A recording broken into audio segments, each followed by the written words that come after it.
review by Mr. Singh. I'll hop in here real quick. Mr. Singh's going to provide a presentation. You have a copy for yourself. At the next board meeting is scheduled for approval of the budget. So as you're getting information today, obviously, feel free to ask questions. But if something comes up after you've had a chance to digest the presentation, feel free to email Abe and myself, and we'll get you those answers before the next board meeting. Also, just so you know, I've been in contact with legislators today. They were having a big conversation on some potential budget compromises for funding, and it seemed to collapse there. The compromise did not go through. Then they were going into some caucuses to discuss next steps and what might be happening. Have not heard yet from them on sort of the outcome of that. About 35 minutes ago, they went in to go for a vote. Well, and I have not heard back from them, so it's a long vote, obviously. So it is in play right now as they're trying to figure that out.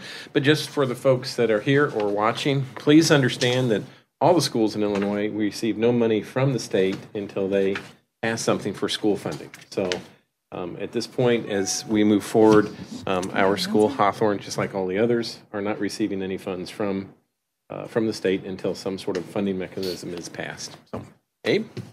Judy joined us at 7:02 p.m. Nick? Yes. The school funding compromise passed with 73 votes. Just happened. Very good. Thank you very much. In real time here. Real time updates. This is better than Monday Night Football. It's amazing how quickly these things happen, yet the details aren't known, and they're so impactful, these decisions. They happen quickly, but at the end, it's reactive where we find out what the details are, what the implications are as well, which I'll be sharing as it's disclosed. But let's talk about the budget as we continue to move forward. This is the calendar for the budget year. It's a one-year cycle, and so September 26th, 2016, we approved the calendar at that point, authorized persons to work on the project, on the budget, and then as well as we started the levy process. So it's a full year cycle. We're getting towards the end. September 11th, 2017, the final budget will be adopted at the next meeting. So we're getting towards the end. Source of funding, 9.5% is state funding. Pales compared to local, but still very impactful if we're not getting payments. The revenue assumptions, it's at the first CPI is 0.7, the second is 2.1%, and that will kind of drive the increase in local revenue. We have budgeted for the state revenue to remain flat. We have also budgeted to receive our 2 payments we didn't get last year from the MCATs, as well as to get at least 2 for this year, so that's what's been budgeted. We've also assumed federal funding will be up by $300,000 as it relates to title grants. Expenses by fund, the biggest is the Ed Fund. It's in blue, 73%. And then we've got debt services, and then it's a close third with transportation. Well, it's O&M and then transportation. They are close, 6.3 and 6.7%. Assumptions for expenses, there is an increase in curricular needs. Technology, we've added Chromebooks, Chromebook leases as part of our one-to-one initiative. Instructional spending is up by 5.5%, primarily it's salary and benefits, as well as a few additional positions. Slight decrease in instructional support.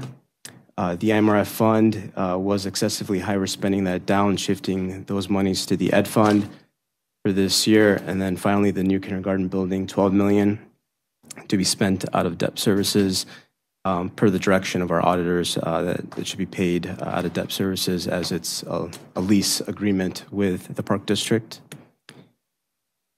So now I'm going to share some additional information. We're going to look at by object.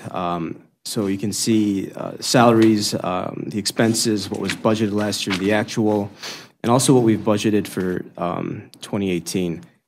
Did analysis comparing the budget versus the 2017 actual. You'll see salaries and benefits went up by about 4% cumulatively, so that's overall. If you lump together all of the salaries for every person within the district. Supplies and materials went up by about 17%. And capital outlay, that'll be the one-to-one devices, the Chromebooks. That's impacting that difference in budget. So if you go back last 10 years, here's kind of the trend for expenses, the blue being salaries, the green being benefits. You can see an overall trend upward through the years. If you pull out only salaries, which is the blue, and look at that analysis, you can see the trends. Again, this is the salary for the entire district. It's all encompassing. It's the overall net effect, so this could be the impact of additional positions as well over time. You will see in 2016, there was a dip to negative 2%, so it dropped by 2%. Attrition plays a role in this as well over time. And then you will see in 2017 an uptick to about 5.5%, and then budgeting for 4%. So there is some changes over time. Benefits can be impacted as well. If you look at what happened in 2013 at the loss ratio, it was a 22% increase in benefit expenses this year.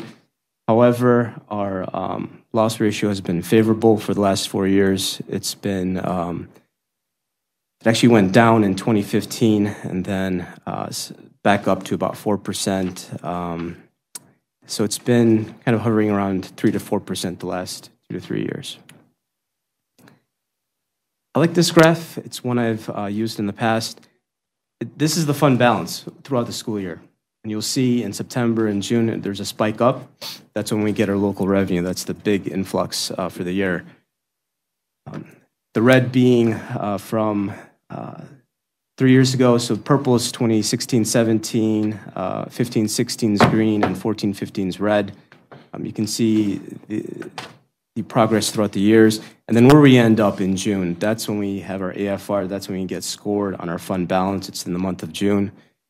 You'll see that this year we ended at $40,246,000. Fund balance to revenue ratio, that's something that's scored on our financial profile score in the audit. That's the number we want to stay above. As long as we're above that number in the month of June, we score favorably within the audit. You'll notice that that May is the low point at $20 million. So there's some argument that can be made that May is the true metric to measure how much money you actually have, notwithstanding the June payments. This is the tentative budget summary. You've seen this slide before. It's been updated. Some of the things that I've updated, TRS on behalf payments, it was originally budgeted with this tentative budget at $14 million. Going to revise it to $22 million.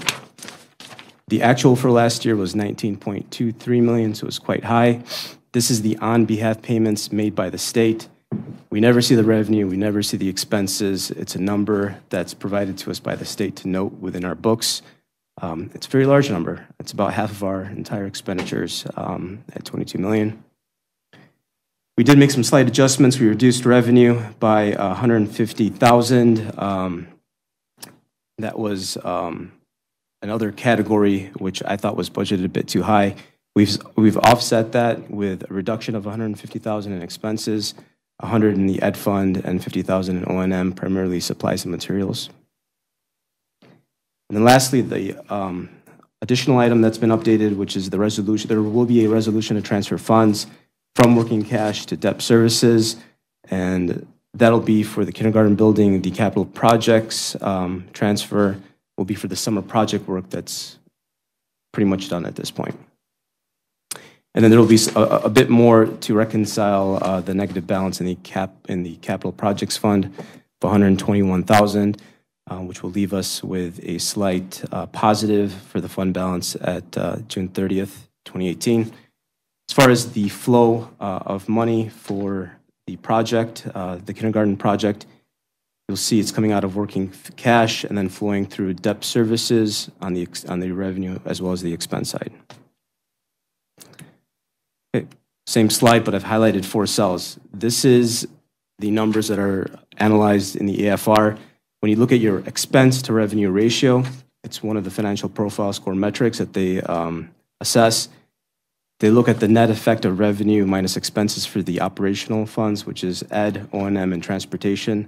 Plus, you include the revenue from working cash. And overall, cumulatively, we would have a surplus of about $100,000 That is it for the presentation. I do have a link. If you don't mind me presenting, this is Dr. Jacoby from, he was down in Springfield. He's the director of IASBO. Hello, this is Michael Jacoby, Executive Director, Illinois ASBO. As many of you know, today is a day in Springfield where the legislature has come together for an emergency session to address school funding reform. There's been much talk over the last week about a negotiated settlement between the Republicans and the Democrats. Today we'll find out exactly what happens with that. Likely what will take place first is caucuses by both parties, and then some decision as to whether to bring that bill forward, which includes all the negotiations.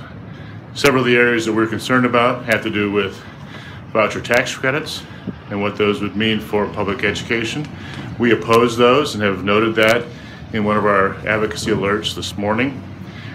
We also are very concerned about a provision that would include a potential voter-initiated referendum for districts that are over 110% of adequacy. Again, those have been issues that we've opposed from the beginning, but they are likely within that compromise. We'll see today exactly how things go down. I'll give an update after it's all over. We may end up with a problem today of having Democrats sufficient enough to vote for the compromise because of the because of the tuition tax credits. If that takes place, then we'll be back to ground zero, talking about maybe some partial legislation tomorrow and maybe separating some of these issues into separate bills. Again, this is still uncertain, but we'll let you know as soon as we have any more information. We've heard that number throughout the day, 110% adequacy. This district's at 85%, so we would not be negatively impacted with that adequacy benchmark at 110%. Okay, any questions? Any questions for Nick?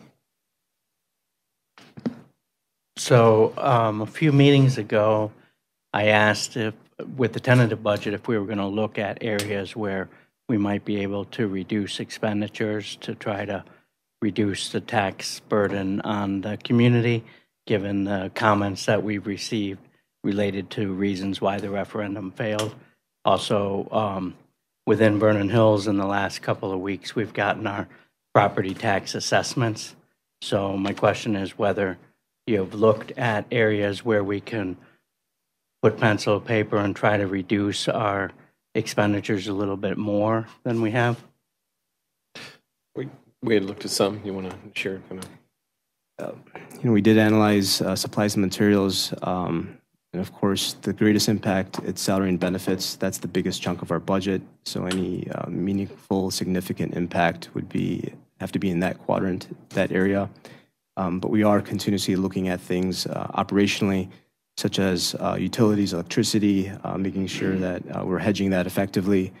And so, these other objects, they pale in comparison in size relative to salaries and benefits, and we continue to assess our needs to make sure we're as efficient and as streamlined as possible.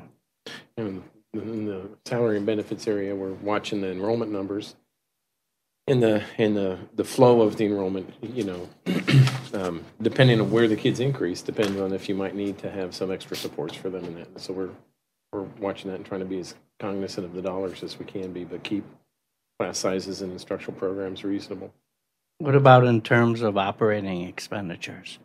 Supplies, materials, things like that. I know we've entered into co-ops to try to reduce the cost, but what about looking at areas like building budgets and things like that? Well, the building budgets have been frozen for, I want to say, almost 8 years, if not longer. They haven't received any additional. We're trying to stay within those budgets that they have, and we've been pretty good with being conservative with how they spend, so we end up getting a little bit, but the amount of dollars that we might be able to cut out of there or save in some of those would be small. Every little bit helps, but the biggest chunk is in the salary and benefits piece. We try to do cooperative purchasing when we can, like with paper products and things of that sort, and try to do shared services like we do with the Lincoln Building, trying to reduce some of the costs of some of that staff. I'm not sure that we've got significant amount areas that we can reduce it that would show up in the tax bill at this point. I don't know if you had anything to share. No, I mean, we're going to continue to look at our service agreements to find areas within O&M as well as transportation where we can find efficiencies and savings. Building automation, things such as that. We're going to try and find efficiencies and try and get those numbers as tight as possible. We're hoping to see reductions in some of the things from the one-to-one that we've been researching and finding out.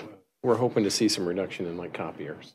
But the amount of, when we talk about how many copies we make, the amount of reduction that we might be able to get out of it doesn't turn into huge dollars in some of those. Some of it is the maintenance of the buildings. If we continue to maintain them well, like we have, it helps reduce our costs to run the building. Town line building is the most expensive one to run because of the 3 floors, 4 floors for heating and cooling. But maintaining the good seals on the doors, the work that James Staples does with his crew to make sure those things are up. I don't know there's some significance there. It's really in the personnel is the biggest piece. So the capital outlay accounts for the one-to-one devices. What accounts for the 17% increase in the supply and materials? Over $500,000 increase there. Yeah, so supplies and materials, we did have an increase in curriculum supplies for this year, about $150,000. We originally budgeted at $250,000, so we did scale that slightly. But it's kind of spread throughout with supplies and materials, and we can definitely come back with a detailed breakdown of that for you. And that's 17% over $500,000 there increase. So it's a significant amount of money there in supplies and materials. But wasn't that always planned for? Right. We've been trying to get the last that. few years to keep increasing the curriculum budget a little bit. Thought we were at the end of our increase already. Can we go up to 750 already? And or is this we didn't is this go to the year? 750 last year. This is the year we were So trying this to get is to the year going 750. from Right. 500. We didn't last year. We didn't have the space in the budget. Okay. This year we moved it up, but we've even trimmed it back. It's not all the way up to the full 750 at this point. Trying to just stay on point with So those. that was only what 150, 125, 150 of that It was 250. We brought it down to 150 at this to point. 150. So then there's still another 350 of increase in supplies and materials somewhere. And it's not significant in one bucket. It's generically spread out. We can summarize it for you and send that out. We can get that information. Off the top of my head, I can't tell you the particulars that's within there, but we can tell you where those dollars. It just stands out in the Right. in the numbers. It just seems like all the little things that may seem insignificant, if they're added together, can be a larger sum. Absolutely.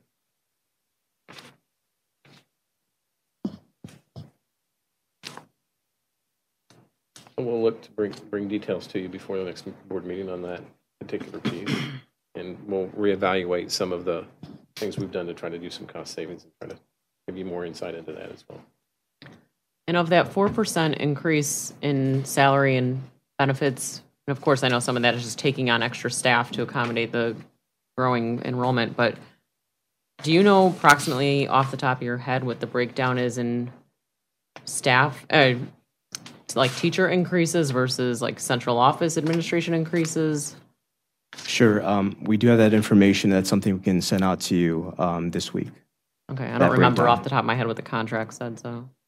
Well, it's different for every employee depending on which cell they're in, who's making a lane change and who's not. Okay. Things like that have a great impact. There's a wide spectrum. Okay, thanks. So the agreement in the contract was a certain percentage, Right. within that, and then within that, for folks that may, that as you increase in your education, you might change a lane and have a percentage increase. So we can Right. give you rough estimates of what those are. Okay. Thanks.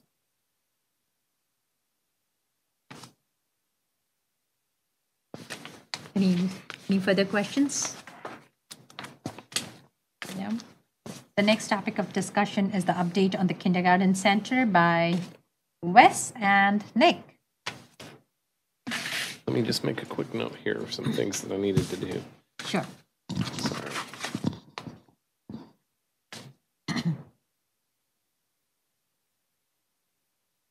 We have a Our next meeting is scheduled for this Thursday, 3:30.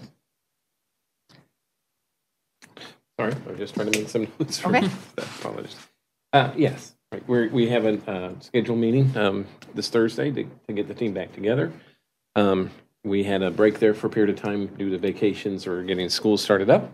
And so I talked to Jason Lemke, having folks come together, catch up to where we were at, review the soil tests, the preliminaries I mentioned before.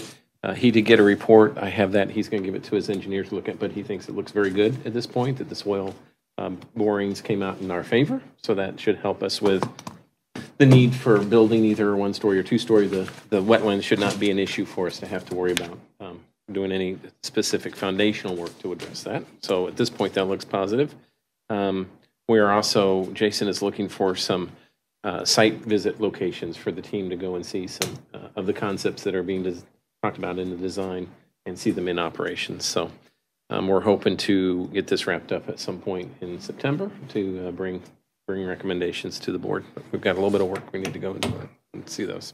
By second meeting in September? Hopefully, yeah.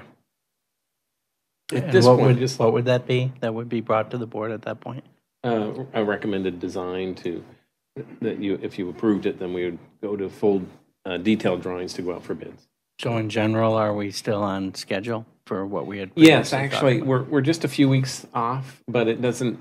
Right now, the schedule was if we would have been on time and made a recommendation at this meeting or next meeting, and you go out to bids, and everything fell into place with building, it would have been done in January of a particular year.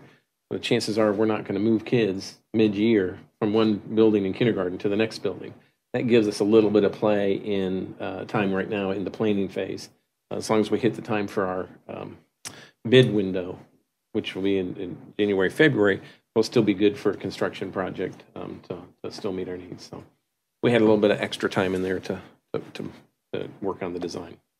So that's a little different than what I thought Jason Lemke had said last time he was here, where it would be more of a move-in mid-year, like over winter break. They would move everything actually in, and then kids would start back after winter break there.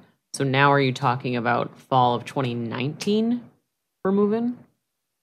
I don't remember the exact. Because it can't be 2018 at this point. Well, and I don't think it was fall to 20. I don't think it was January of 2018. No, 19. Yeah, it'd be a Right. 19, right? Yeah. But So- now it's fall right. But of if 19. if it were January of 2019, we probably wouldn't have moved kids mid-year from one building to the next. I'm not saying it's a good idea. Right, right. I'm just saying But- what so my it understanding should- was last time he was here was his Right. update was it would Right. be a mid-year move-in. We could still potentially hit that, but in the design phase, if we take a little longer, if you get done in January of 2019 or you get done in March of 2019, if you were going to move kids, if you're moving them after holiday break, but we probably wouldn't necessarily do that. So if you got it done in March and you waited till to the fall to open it up, you're still in the same situation if it were done in January, if it were done in March. We need to make sure Other the than design. you're supporting a building and keeping it functional when nobody's using it. Right. But, well, that's why if it's done in March, you would. I'm not sure if I'm following your question. I'm just saying it's to have an empty shell sitting there is Well, not the most the sooner efficient we use. get the kids out of the other Right. schools, the more the room better. But if we're not we going to do a have. mid-year move-in, then Right. there's sort of no rush to put a shovel in the ground for fall of 2019. But it's a little early right now, the design. But if you're building a building you want for 40 or 50 years, you want to make sure the design is right. Oh, totally agree. And so that's what we're trying to do. If it were, hey, you could have this done for next year, there'd be a little different heat on that potentially. I had a couple of questions, some that you might be able to answer, some I think Jason and Lamb would answer. Mhm. We are going to go out to bid right now in a few months' time. Considering what Houston and Texas is going through, how much is our cost for construction going to go up? We don't Because lumber is going to go up, and we so don't all the yeah. reconstruction they will have to do is like Yeah, we don't know. We don't know because this has occurred. Last time they did a quick cost estimate where we will be on budget or a little below for any of the concepts we're looking at. A storm of this magnitude, No, that's why I said, is like- going to impact all. I don't know what that. No, but that's what I'm yeah, saying yeah. is like, I know they can't probably give us numbers, but with their professional expertise, within the next couple of weeks, would they be able to at least tell us, like, would be, is it, how close would we? I mean, I know they can't, but they would know something of this magnitude. How much will it affect certain materials? And would we be able to estimate that? That would be my biggest concern. Can we? And Right. I will ask him. I will tell you. I would estimate that a storm of this magnitude will have some impact on steel and wood Lumber potentially and stuff. because of the amount of repairs that are going to be needed on a project of this sort. But we won't know, even in a couple of weeks, we won't know the size of that. It's probably going to be a 3-month window before we can get a good estimate of all the repairs and things that will have to be done down there. But it will have an impact potentially on supplies, which will have an impact on potential so costs. could we keep that as the minute they can find out, we need Yep. to know, kind of like whenever they can estimate, we need to know, Yeah, and like how close or away we are from our targets. And we can, Well, but the cost of construction, we won't know until we get the bids back. Right. So even if Jason tries to estimate that impact, we really won't know for sure until companies that are bidding on the work give us the bids back when the proposal goes out, the request.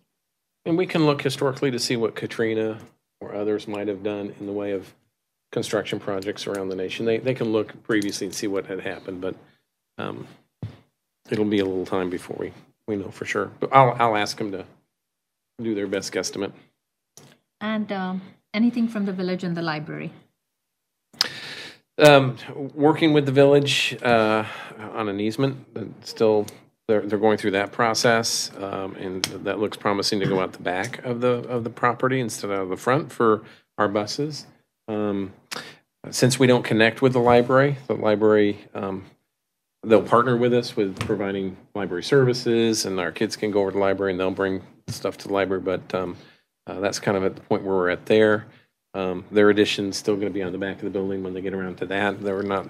One time we had looked at even brief conversations. Could we build a way to connect? But at this point, with the need for a road to go around the building, we won't be connecting. So, still working with the library on the servicing part of it and providing access for our kids to go there. Yeah, that they were always very. But the actual connecting to the building, it doesn't look like that's going to be necessarily happening because of the design requirements from the village on that at this point. The village has been working with us. I dropped off the letter. One thing I forgot. Okay. I dropped. Can you print out a copy quickly of the position paper? Thank you. The position paper had been delivered. I did have conversations with a developer that had talked to the village for new townhomes, and the village is saying no. The schools are at capacity, and you could do something else. You want to do retirement? You want to do storage? Want something along those lines? But they did give a hard no on additional housing that might draw new students at this point. That conversation was confirmed with the village in a conversation with them a few days later, just on had they met and what else was there, and they said the same thing. So I do think the village has heard the message that we are full and we're at capacity now, and anything else is just putting us over the top. So I know that was nice to hear from a developer, sort of unprompted. They just said, they're not interested in helping us in that direction. So working on that with them, and so we're still working on the easement piece for that. And they still want us to go around the building for access. For the buses. Right, yeah. The buses can go out the back, but we'll need a road that comes around to the front for access. So that does drive some design features. Okay. I mean, I know we're not quite there yet, but I mean, has there given any thought to whether like the Deer Path community is going to be walkers or whether we're going to bus everybody? For the kindergarten building? At this point, I was saving that conversation for just a little bit later because we're focusing on design. I do think the board should consider, as it is a kindergarten building, even if it's within a mile, that they might provide bus servicing. I haven't been able to do a cost estimate yet on how many buses, so I need to give that for you. But just on my initial response would be if you could provide bus services for all kindergartners to that building, I think it does two things. One is saves us additional cars dropping off, because many of the parents will drop off their little ones if they live within that mile and a half radius and not have them walk. So it may help us with transportation pieces in that regard. And the other, it might be a safety issue. Just I haven't got a count from. I haven't asked my principals yet. Just kind of give me an estimate how many kindergartners walk to school that might fall in there. And I thought I might do a survey to parents of current kindergartners, that live within a mile and a half. Do you drive in bad weather? Do you, those types Yeah, of things? because that mile and a half would encompass north of 60, so it would require people to cross 60, right? Yeah. So, yeah. Well, So- if you have to cross 60, you automatically get transportation. Is that what it is? That's what I'm asking. I wasn't But sure. I think just the initial With an thought would be if we unsafe could provide transportation, it would be nice to do that, just to keep them all on the same playing field. But we need to run numbers of Gotta people run- taking as well as the Right, busing right. service of how much increase and Well, stuff. don't forget, unless that kindergartner is the oldest or an only child in Deer Path, those parents are oftentimes driving anyway to get their other kids to other buildings. So it may not cut that many cars by offering bus service. Depending on the start time, because That's what I was another gonna piece of say, this for yeah. the district as we get closer is looking at our start times across the district. We'll have to figure out what's a good time for the building, but we also then will have to look at what our current practices are. And if there are any adjustments that we want to make, that's the time to make it when you're opening a new building. But you also don't want such a big disparity if somebody's dropping off at the middle school and at the kindergarten. If it's an hour between, it really presents issues for some families. So that's something we'll have to address as well. But that's all tied into Well, that. and that's what you're going to have because Deer Path is Aspen, other than dual language, who gets bused anyway. I mean, we're not going to be starting kindergarten at 7:55 in the morning, so that would require parents to make 2 trips out rather than 1. So It's early. So we are looking at, I think the start times and the transportation all play into that. We'll be looking at that. Any specific questions towards the kindergarten center, as in the design from Lemke and Village, or any other concerns? When you guys go on these site visits, is it possible to bring back pictures for us? Yes. We'll do some videos. It's a nice thing with the phones. Pictures are fine, but videos, and Well, I can give you We my will. GoPro. Pardon me? You can wear my GoPro. Look, there's Dr. Sorelli running down the hallway with the GoPro. This is what happens when it's recess. Woo! Yeah, we will. No, more than pictures, we'll try to do some videos. Okay, to thank give you. you comprehension. Anything else? Anything? Okay, next item of discussion is enrollment updates. Since the school started, we have numbers, All right, so lots of them. I've been sending to you the increases and decreases in the enrollment as they occur. Just for you to know, this is a very volatile time for enrollment. I'm bringing up some numbers for us. Could we go one school at a time, because just so that we know exactly how, so everybody gets on the same page and any questions we have, rather than Sure. doing all 8 schools at one time? Okay. Just 1 second here. In the enrollment, just as an example, I've shared that it's a volatile time, and usually October is the time we kind of get a little settling there, where people are moving in and moving out. Elementary South is the elementary I'm watching the closest, because we were at what we were going to predict to be. We were around 740 number, and that was looking good. We were 2 weeks out from school, and then they gained a tremendous amount of students, pushed us up into the 778, 780 range, and then within a day they lost 10 students and then dropped back down. So, and all that's fun and fine and dandy, but unless... You're just running numbers. Jill is remembering names and dropping them. Yeah, Come on. yeah. That's right. But unless it depends on where the kids fall. Where you lose kids and where you gain kids is really the critical piece, because in some grades you can add students, and in some grades you can't without it pushing us over the edge. So let me look at the one that you've got right there. That's 825. Yeah. Oh, okay. This is the one you sent me in the morning. Alrighty, so Aspen is as of 825, they're at 496, and their kindergarten is great. First grade has started to increase. We're looking at that number very closely to see if there's something we need to do there. There are 3 sections with 78 students, and we're watching that to see if any's move in, move out. We're pretty sure that that's going to hold right now. Second grade's at 84, and we've Added a teacher. yeah, we have 70 in third grade, which is good. Fourth grade, you just met the new fourth grade teacher today, and so that helps out. And then they have 115 in fifth, which is the last sort of bubble class, what we would call, and they have appropriate number of teachers there for us to. So now Aspen has 4 bubble classes, second, fourth, and 2 at fifth. Where are these classes? Because, if they have 4 more classes than what they are designed to hold, what have they displaced? Aspen has, if we have to add, I'm going to answer this a little for you. If we have to add another teacher at Aspen, we're looking at art on a cart. We have music and orchestra has been displaced. It's still displaced. The library has a room designed for library, but it's being used for a class like enrichment, things of that sort. If we add another teacher, we're going to have to take the art room and put art on a cart. So they are. So this is at Aspen. This right? is at Aspen, yes. And so right now, music and orchestra is displaced, and addition of any teacher is going to lead to art on a cart. Right. Okay. That's the initial plan right For now. about a year till that 5th grade gets out of there. Right. Yeah, but I just want to know because, Right. When the 5th grade goes, if we don't get 115 coming in the next Right. grade, and so right now that would be, that's where we'd be looking at.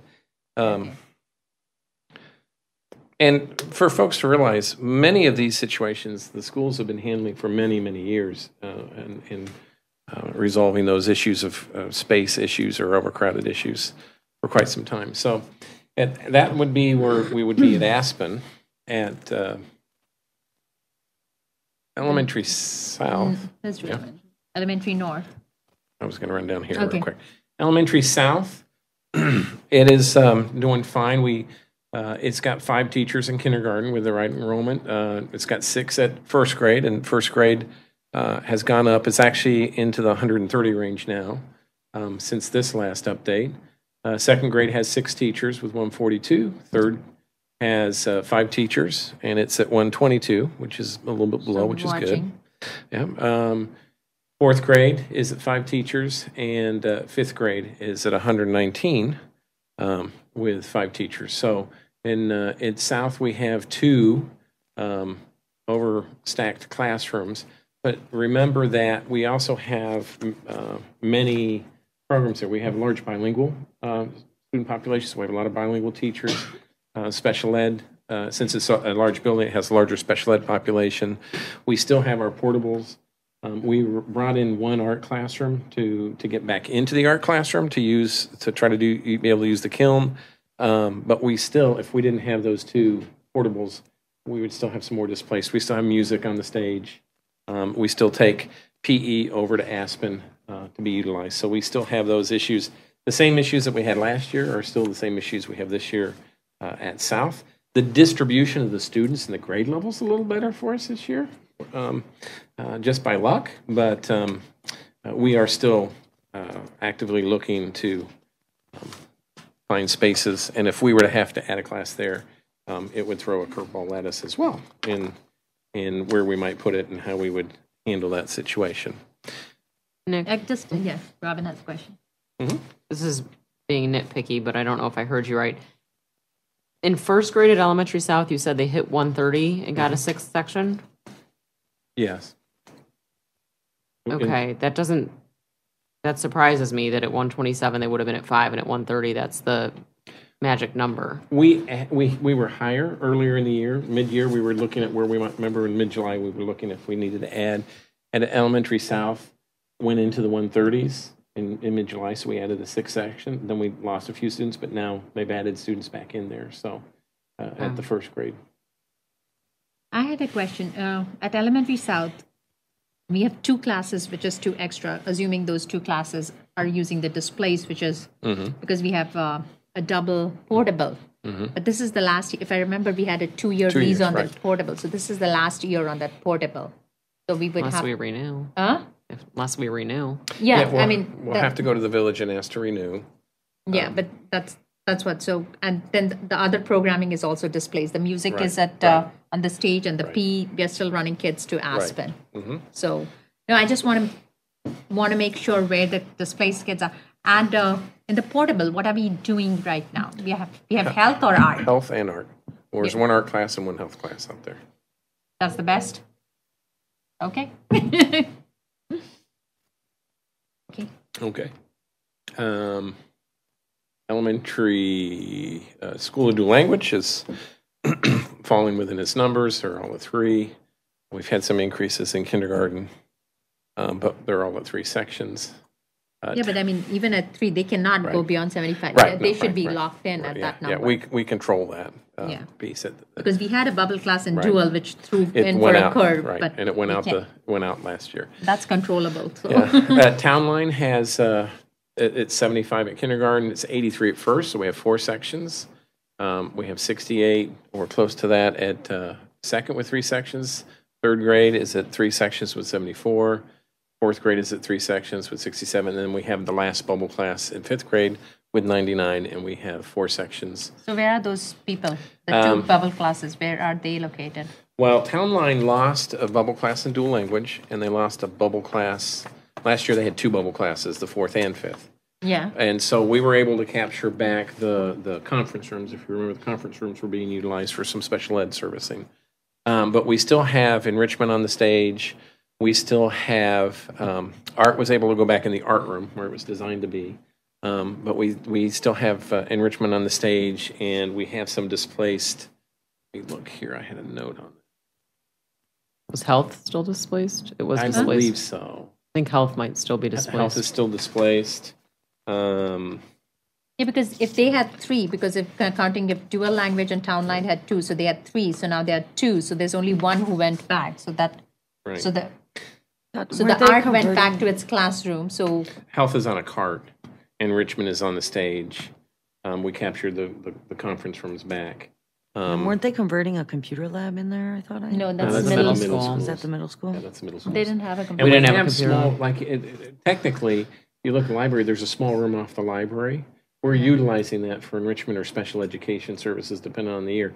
It really isn't designed for that, but since the building's above its capacity, we're using that for that space as well. So we're still, out of the design capacity of the building, because you still have enrichment on a stage, art on a cart. You have special ed in a library closets. room, and so there's still some space issues there each year. But we did capture a class because we lost a bubble class out of that particular one. Then we talked about Aspen. Yeah, we talked about elementary Right, south, right. Town Line, We're just gonna dual talk about language, north. Right. elementary north. Elementary North. Elementary North is in the same situation it was last year. We did reduce the 5th grade by 1 teacher and reassign them. So they still have the same number of classrooms and teachers as they did last year. And right now we converted the room that had the stairs and it was being used for health at times, and that's been converted into a classroom to be utilized. And I forget exactly what program's in there. It's not a classroom.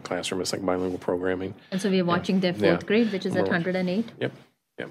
And some of the, and remember, for elementary north, when you look at those numbers, some of that indicates LOP students are assigned to a homeroom, and some of them are in the classrooms receiving education there, and some of them are pulled out. And so we do have some programming there that gives you a higher number than what may actually be in the classroom.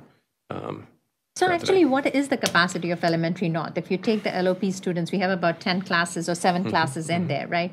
Because if we say it's 4 sections per grade, and then it's 6 times 25, it comes out, If you look at, there's 100 students per grade, and you've got 6 grade levels, there would be 600 student capacity there. Yeah, but it's not the 600 right, capacity it's- because LOP takes Right, a lot, LOP right? takes out some of the classrooms. So it what drops is the it around capacity? About 550 is right around where they're at. The elementary north runs at 550 is their capacity. Right. Now, changes in the inclusionary practices have helped that building a great deal with servicing student needs appropriately, and that helps us utilize spaces a little better. And then middle schools, I gave you some enrollments for the middle schools to see where they're at. They are up in their enrollment. Middle North is the one we're watching the most.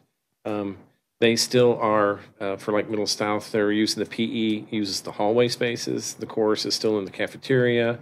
The cafeteria for seating for students in there, we've gotten approval for more students just because the capacity is there. So we've been working with the fire department. We're all safe. We have some folks sharing offices and staff, sharing some classrooms. So we're still the same situation at South and at Middle North. We're still doing PE in the cafeteria, which has been going on for years. We have 2 computer labs with the deployment of the devices. We've converted to computer labs. That gives us some extra classroom space, but the enrollment is up in those buildings, and we'll be watching that carefully and how we can help that. Part of the problems at the middle schools is not only just the number of classrooms, but the appropriate capacity for PE, appropriate capacity for your music orchestra, appropriate capacity for your cafeterias. All of those other spaces were not designed for the number, so many students that are there. But we're across the board, we're still in the same situation we were last year. And what we represented last year has been going on in most of our buildings for quite some time, where we've had something that's been displaced. The buildings, the principals do a nice job with their staff. The staff do a tremendous job making it work every year and trying to find the right spot and making recommendations that this space would be better for the program than this space because of proximity to classrooms. Art is always, not art, music is always an interesting one because it's a little noisy. So depending on where you put it, once you have to move it out of its design location, you've got to be very careful where you put it so it doesn't disrupt the learning of the rest. And Middle South has LOP, their house there, right? Right, and then, yes, they do. So then their capacity is lower because of the LOP numbers there? Slightly. It doesn't have quite the same impact as it does at elementary north because of the number of students, because you're talking about 6th grade levels and 3 grade levels. But yes, it does take up 2 classrooms. So.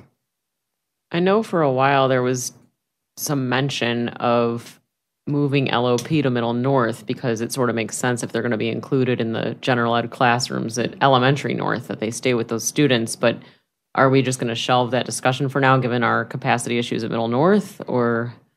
It's something that I still want to work with the team to see, is that a possibility? Some of it is dependent on what our long-term solution is to space to help that happen. Right. And it would be stair-step. So one year would be 6th grade and then 7th grade and 8th grade. So it wouldn't be an impact all at once.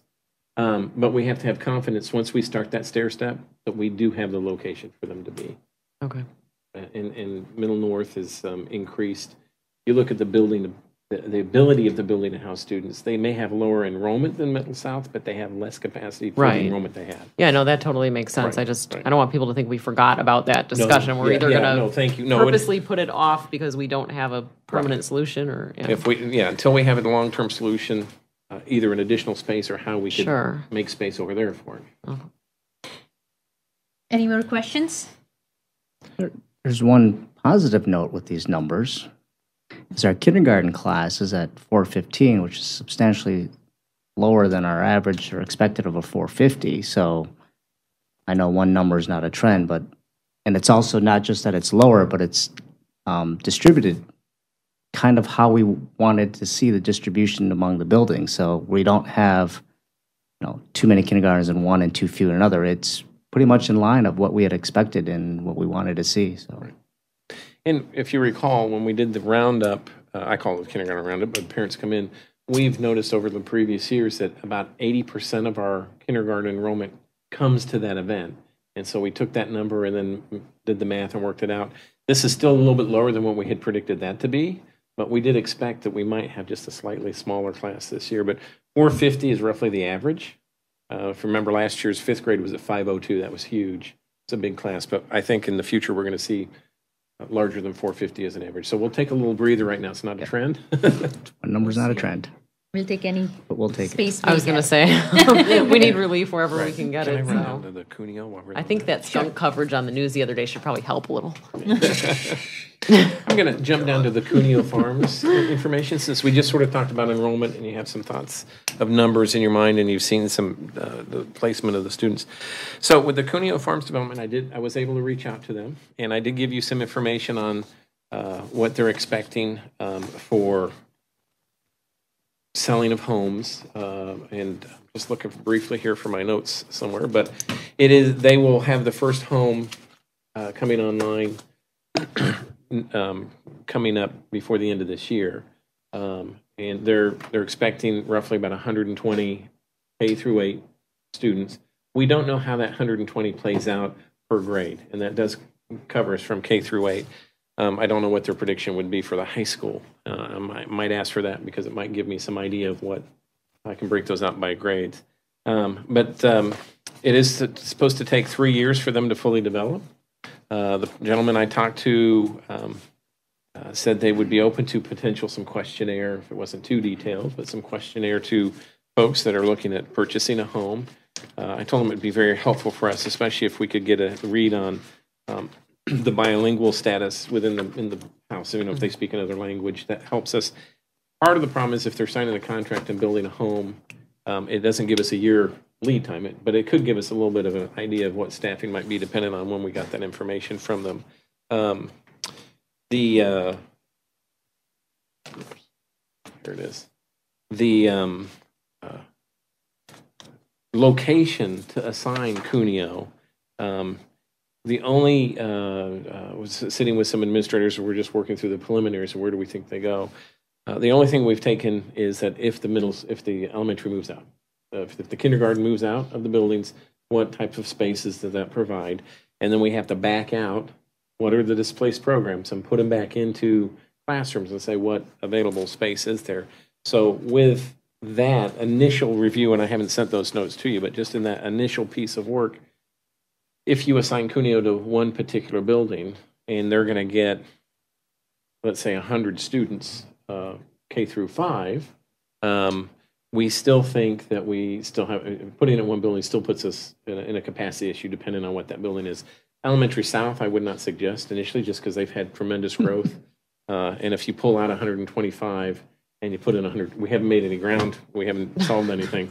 So they're kind of off the board just in the initial review.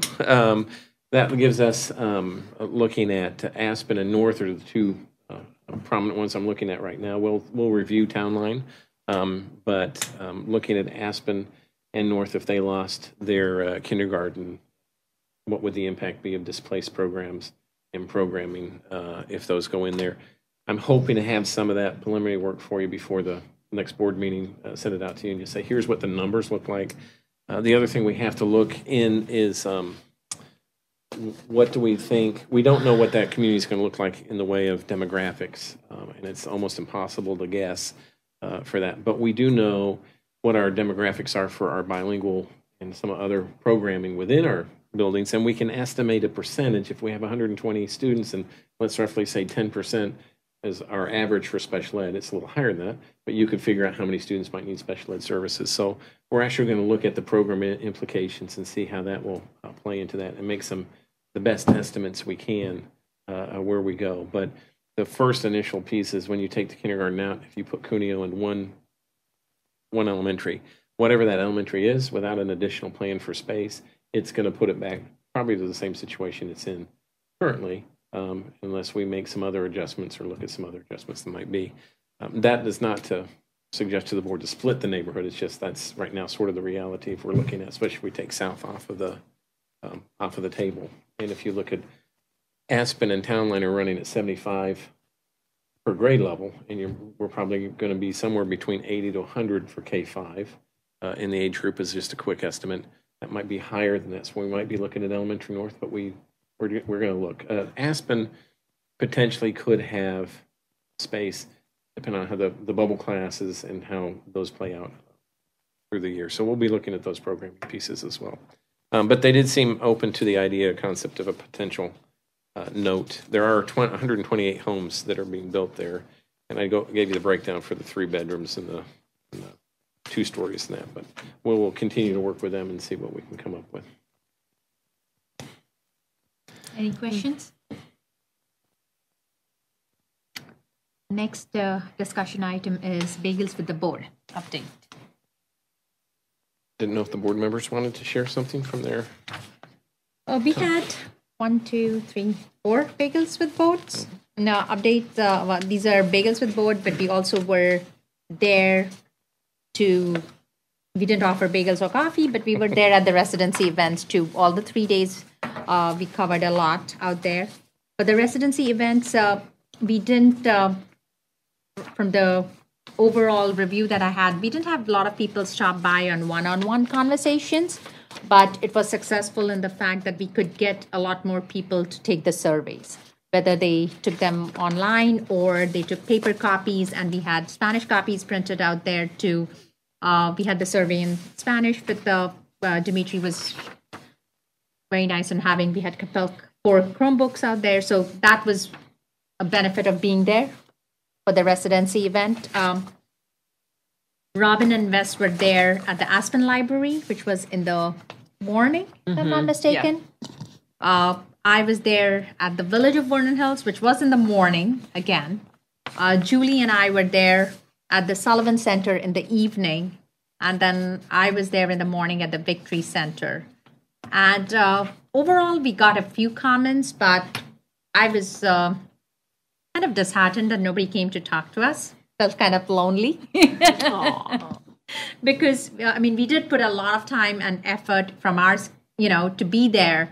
And we really wanted to hear from people, and the turnout was not good. But we are always here by email, in person. You can call us, and we'll be here to take your comments or questions that you might have. And I don't know that we need to give up on the concept. I mean, we could just try it at a different, play around with the dates and times a year, sometimes in that time of summer, people just are not tuned I don't in. see. I was just disheartened for the time that we tried, and, we wasn't truly surprised. wanted. It was, people didn't come. So that was just, I'm not saying we won't do it again. Like I said, the residency event, I think, was really good because we did, I agree. We Yeah, did that was meet a a good lot of people, spend of time. even though they didn't, a few people came one-on-one, but, it was fine. At least they saw us, that we were there. They saw that we were available to talk to them at any point.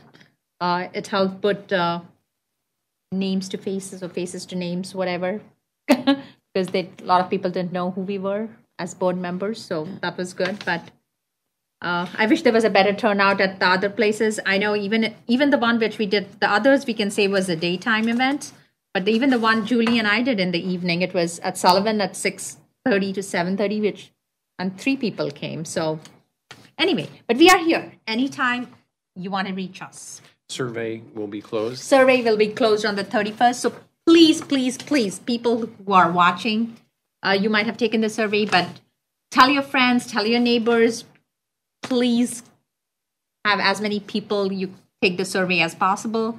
Once it's closed, we will run the numbers. We will tell you what the results we got, what the community's feedback was to us. So as many people as they take it will be helpful. So please get your neighbors, friends, anybody who hasn't taken the survey to take the survey. We have a capacity issue we got to solve. We need the information from folks on what's the best way to solve it. The next first day I was update. going to add something really quick. Sure. So Sorry. I think going forward, with Bagels on the Board or however we choose to do things, that it's important that we try to make ourselves available at events where people are already there, because I think that's the best way. That if they're already there, they might mind talking to us, but they're not necessarily going out of their way to an event that we've planned. And then lastly, I just wanted to ask Nick, I know it's going to take a long time to convert the paper copies to Done. email. Oh, I was just going to ask when we were getting them. I asked Wendy to enter the I know it's a lot of surveys, work, so and she's got that taken care of, and we've kept the surveys in a sealed envelope. thank you, And Wendy. I've I'm talked sure. to Link Strategies. They know the date to close it, and then they'll immediately start running reports for the board. I'll forward those to you as soon as we have those. Great, thank you. Yes, Wendy did a nice job. Appreciate all her efforts. Yes, we do. Thank you, Wendy. Thank you, Wendy. The next first day updates. We had our first day. It was great. If you hadn't been out there, 60 had some construction. It started the morning we started our bus route, so I apologize to folks where buses might have been running a little bit slower than we had anticipated, or the traffic around the schools got a little askew, and a lot of the side streets got crowded because the 60 was really just shut down at times. And but besides that, reports from the building principals said it was a good, smooth start for the most part for them, except for a little bit of the traffic, like we said, for off of 60. Every kid had a homeroom and a seat, and that was good. We were able to get more information on folks that were coming or not. So at this point, it looked like it was a pretty smooth and good start for the buildings. Kids were excited. And we'll kind of expand this from first day to sort of first week updates that we did resolve some transportation issues for folks where somebody might have been at the wrong bus stop or missed their bus. We took care of that for parents and worked with them, and I appreciate Gloria and the transportation staff working through that. Also today, Middle School North received their Chromebooks deployed. We planned for a 2-day deployment, and they were on top of it, and we got it done in 1 day. Went very smoothly. So Dimitri and his staff and the folks in the building really planned very, very well to get those taken care of very quickly, very efficiently. So that was exciting. Got some good pictures. Saw some kids are pretty excited about that, and some teachers are pretty excited about that as well. The schools are in full force.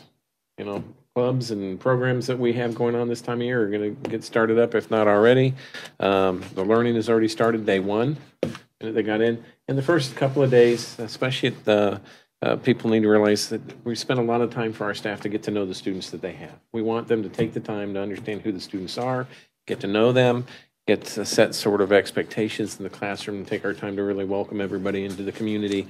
Each school develops their own community. Each classroom develops their own community, and they do a nice job taking the time to work with them and welcome the students back and get to know each other. So it's very exciting to see that go on.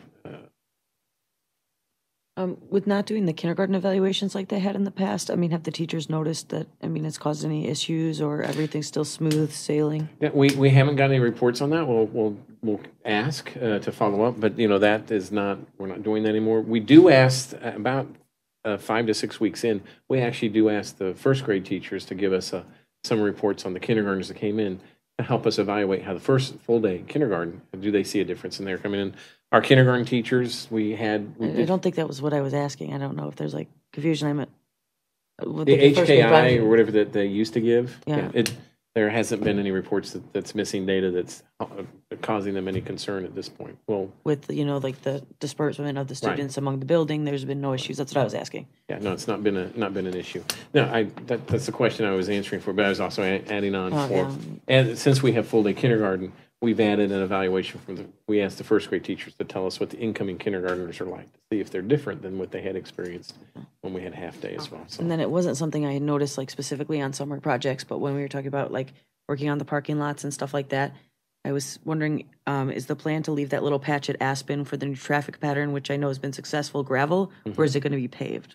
I think we'll eventually pave it. Yeah. Right now, but we're going to work it into the budget for summer project as we go. But the traffic pattern at Aspen seems to be working. Yeah, for sure. One of the things we have an AT meeting tomorrow, and we're going to just talk about our supply drop-off and our welcome back nights. It gets very crowded during the day. I was going to actually mention that too. How can we stagger the times on both campuses, yes. and what are some good times for folks? So we're working on that. But it seemed to go very well, and the principals had good things to report, and we're excited to see them coming in. I'd like to say that I like how the kindergarten consolidated the curriculum night, the play dates, the tour into one night. 2 years ago, I had 4 different days or nights that I had to be at school. So it was really nice to be able to go there at once and get everything done. Unless you can't make it, and then you go to nothing. But we are trying to look at logistically, it was great for me. So thank you. No. Okay. Next is the fun part, Press 95. I know you've all read it in minutest of details. So here is some of the first draft reading and some things that I want you guys to take a particular look at because we need to have a discussion about it next time. So the first thing, there's some of them, the policies that have been modified by the press packet, and so we need to make sure that we are okay with that. And some which is just a 5-year review policy, so which have not been modified, but if we want to change them after you read them, I'll let you know which those are. So the first one was the Board of the closed meeting minutes. It was just a language that was changed. There's nothing major in it. That is the policy number 2:220-E3. Not showing up. Huh? This? Sorry. There it is. I have a totally blank page at some point on mine. Okay. The next is the policy number 2:260. It is the uniform grievance procedure. In this, one of the things that I want to mention, it is about a website or the Web Content Accessibility Guideline, which is a WCAG 2.0. Our websites have to be accessible and addressing the website accessibility stuff. So the school district website has to meet this guideline. And so I wanted to ask the attorneys, what do we have to do? By when do we have to do it? And Dimitri. Well, so there are actually, there's 7:275 and 8:70 are two that I'm forwarding to the board for review. They had suggested some board review. I'll add that to Yes. it and ask them what the details are. If anything needs to be done, we may be completely in compliance. We don't know yet. Yeah, so our websites have to be in compliance with this WCAG 2.0 guidelines. So I wanted to make sure that we got the okay from the attorneys, had a look at it and see if we were in compliance. If not, how long do we have to get it done by? And then we need to. One of the things that is we need to change is Brad is still on the as our compliant manager.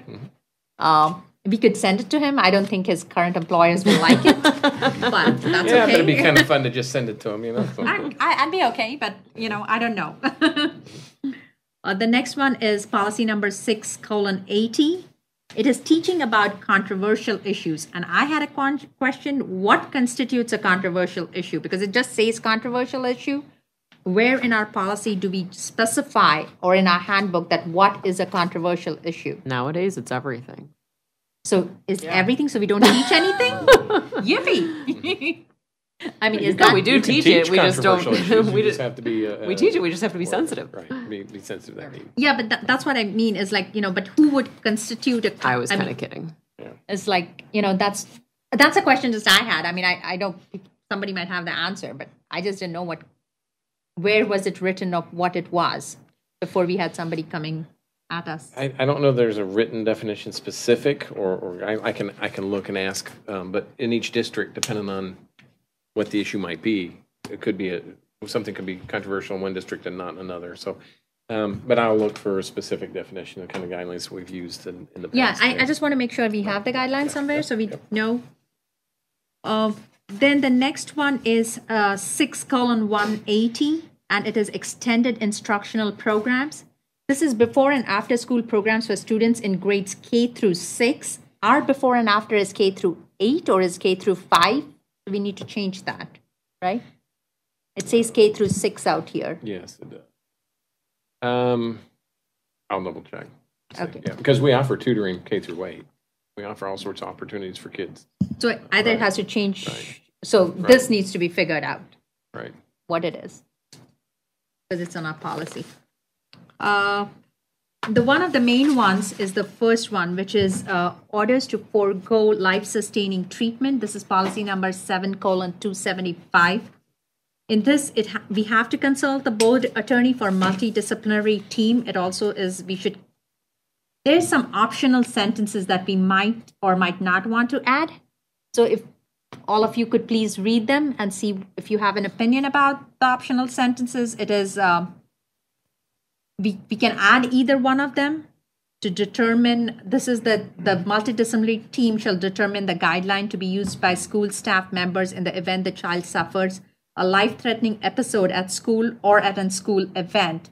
And they have given options that the superintendent or designee will ensure minutes are taken that summarize the decision and guidelines. Or the other option is the superintendent or designee will monitor the effectiveness of the guidelines established. So do we want to do that, or we will just not add any? So if they should read it and then send. So me if you questions. could please Right. read it in details, and we'll also consult with the board attorney because we need to consult on this thing because it's the ones that had no changes. But if you want to take a quick read at it, is the policy 2.210, which is organizational board of education meetings. Policy number 4:70, which is resource conservation. Policy number 6:290, it is about homework. policy code 6:330 achievement and awards. 6.290 for homework. Mm-hmm. I would suggest everybody read 6290 for homework. It is a topic I think that we need to discuss as a district, see where we're at and where we're going. You just had some information was provided to you, one of those board flyers previously, but it is a topic we need to have a conversation. In what context would that be? In context of like homework, or should we have No, it, the topic that we want to discuss related to that. Well, I think what we want to look at is what our current policy is, and then what our actual practices are, and then the expectations for homework. Some folks think that a lot of homework is good. There's some research showed that is not necessarily the case. But what do we set as an expectation as a district, leadership of when homework's appropriate, what type of homework's appropriate, and what amount might be appropriate for the folks to be working with. So are you thinking that the board would have a policy that all those schools and grades would follow? I'm sorry? Are you thinking that the board should have a policy that all of the grades and schools should follow? More specific? Is that what you're talking about? Well, I think we need to, I don't remember the last time that one's been reviewed, but I think that we should review it and see if we need to bring it up to speed. And you always want to give some freedoms, obviously, leeway to the teachers in the classroom, but we want to review that and make sure are we following this and what messages are we sending through our policies. Okay. Because the last time it was reviewed, before you were here, there were about 150 people in this room. Don't read 6 Well, then let's do it just to see people come out. Homework. No, but we just need to review that and see where we're at. It's for next time. So 6:330 achievement and awards. Policy 7:80, which is release time for religious instruction and observance, and 7:160, it is about student appearance. So please read these policies if you feel this is something that the policies that I listed, the last 6 of them, they are not in the press packet because there are no changes that have been made by the, who gives us this packet? ISB? No. Press packet from press. It's from press. Right. So these they don't have any changes, but please read them. If you feel that we need to update them in any sort of form, we can do that and have a discussion. Like I said, the one that really needs a look at is the orders to forego life-sustaining treatment because it has optional language in it that we need to look at. And you will get us the board attorneys. Yeah. Feedback on told that. them today. Okay, that's it. That's the press pack in 95. That was quick. It was so interesting. No. Next. You didn't do the action. You want to go back up? Yeah, I'm going to do that. Next is the consent agenda. Any discussions? Any questions on the consent agenda? Okay. Do I have a motion? I move that the Board of Education approve the consent agenda items as presented. I second. Motion by Robin, seconded by Bess. Could I have a roll call vote, please? Jason Drawn. Aye. Julie Simpson. Aye. Jeff Bard. Aye. Robin Cleek. Aye. Wes Pullen. Aye. Matt Jacobs. Aye. Sonali Patel. Aye. Motion passes 7 ayes, 0 nays. That's it. Superintendent's report. Let me find my notes. I apologize. All right. Just to give us some updates on some of the items coming up. Cook Memorial Public Library is pleased to announce the winner of the 2017 Super Summer Reading Trophy for the second year in a row. Elementary South, Jill Martin and her team. Won the division with 45.5% of its students signing up for the library's summer reading program. Congratulations to the School of Dual Language for achieving a remarkable increase. Participation in dual language achieved an 8% increase of students signing up from one year to the next. Some activities, just to remind folks, it is a very busy time right now as we get started up on 8/29, dual language first and second grade curriculum night. parents only at 6:30 p.m. On 8/29, Middle North and Middle South, Fall Athletic Meet the Coach Night, parent meeting at 6:30 p.m. Those are always good to get a sense of what we're offering. 8/29, Elementary South, Kindergarten, 2nd grade, and 4th grade Back to School Night, parents only at 6:30 p.m. On 8/30, Town Line 1st and 2nd grade Curriculum Night, parents only at 6:30 p.m. On 8:30, Elementary South's 1st, 3rd, and 5th grade Back to School Night, parents only at 6:30 p.m. And on the 31st, Dual Language 3rd and 5th grade Curriculum Night, parents only at 6:30 p.m. On 9/4 is Labor Day. There are no school for the students. On 9/5, Town Line 3rd and 5th grade Curriculum Night. Guess what? Parents only at 6:30 p.m. On 9/5, Aspen Kindergarten through 2nd grade Back to School Curriculum Night. On Friday of last week, they had a nice big dance in the celebration at Aspen. That went very well. Heard good things of that. On September 7th, Aspen's 3rd through 5th grade Back to School Curriculum Night at 7 p.m. 9/8, Town Line Dual Language Back to School Ice Cream Social at 6:30 p.m. It says principals only. I don't know. No. And on September 8th, Elementary North Back to School Bash Curriculum Night at 6:30 p.m. So there's a lot of good stuff over the next few weeks. Please check the web site if you have questions or want to look at the calendar or contact the schools, and they'll let you know what's coming up and how to participate in those things. And we have a lot of folks that are participating. We have volunteers over the last 2 years have increased, so we appreciate our parents and community willing to come out and help and share the wonderful work we do with students. To piggyback off Nick's statement, the curriculum night sign up, if you don't remember, please call Wendy. And we have Lincoln on October 3rd at 6:30 p.m. If anybody is interested or available and going, let me know or let Wendy know. That is. Robin was kind enough to give us a rough draft of what to say at the curriculum night, mostly touching topics on implementation of one-to-one technology in our middle schools, our growing enrollment, how communicating with us, telling people that we are available and always ready to hear their feedback, telling everybody to be patient with us and our administrators too at the same time. So that is...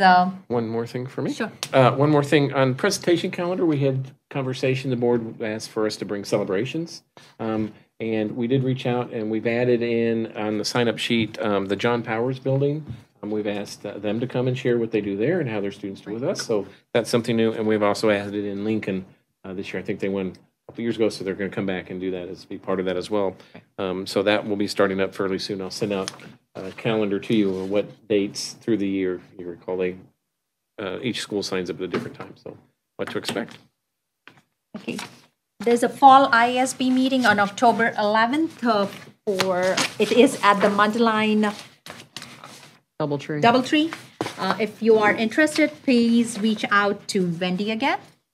The start of the survey ends on August 31st. So please, anybody wanting to give us an opinion, please take the survey. The start of the school year has been great. As Nick mentioned, the buses ran a little bit late, but that is the first couple of days of school. It always happens. The kids are overwhelmed when they get into the bus, takes them longer time to sit down. Parents talk to the drivers. All 50 parents talking to the driver, slows the driver down. IDOT wanting to dig up the roads at the inopportune time slows it down. I would just request the parents, by the time you learn that the bus has been late, the teachers, the principals, the people who are receiving your kids already know. They've had 6 hours to work on that. Please be patient and kind to our administrators and teachers and people who are involved in getting your kids are safe. If they are late to school by a little bit, everybody knows. Just please be kind. It's just the first few days. They'll be there. Everybody is okay. Our drivers are good. They're just new. Sometimes it takes time to find the house. The house numbers are not written. Kids are just trying to find their way. Just be patient and kind to everybody around you. That's it from me for now. Any future topics for discussion? So is the homework thing going to be talked about next time, or is that just like start thinking about it for some time down the road? Just start thinking about it, read that. It's one of those that was listed. As a I policy just think change. just pre-read it and see if you have any thoughts or ideas. It won't be something we'll discuss and decide next meeting, but it's a conversation that I think we'll need to have through the year at some point to see where we're at and what we. I mean, just read the policy and see if it is broad enough, because we don't want all policies to be so tight that if we do something, then, it creates problems. So, but just make sure that you're okay with the language. Either way, you go in it later, because we have to sign it and send it in. Well, I read the pamphlet that you put in our folder last time. If you could, over the next however many weeks, send us any other reliable sourced information, that would be great. I'll send you. Because I like the pamphlet, but I mean, that's not enough information. No, at all. There's quite a bit of little research out there and some indication of what's happening. So I'm we'll sure get some there's things together. differing opinions as well. Oh, yeah. Of that course. are- Yeah, definitely. We'll show you what's coming up. So what else is on the list for topics for future discussion? The topics for future discussion, some of the ones have been from today, which is the summary of supplies and materials, a breakdown of those things, now, as well as insight into the cost savings, a breakdown of what has been done. Staff, those have been the couple of ones. We're still waiting on the calendar for presentations and reports so that we know when each department or thing is presented, or we are getting a report, because those are some of the yearly things. So that has been a presentation and report calendar. You'll have that by the next meeting. So that is the only one that I have on me. Anything else? Which meeting is the survey going to be discussed That's at? what I was just going to ask. Since it's done on this week, I think they can run us reports fairly quickly. So I'll get those to you as soon as I can. So at least by Monday of next week, I think we'll have some preliminary information for you. So I think we could put it on for the September 11th discussion, so you can share what information you found, because we need to come back to that conversation of what do we want to do as we move forward if we're full. So I would think it should be on there for the 11th.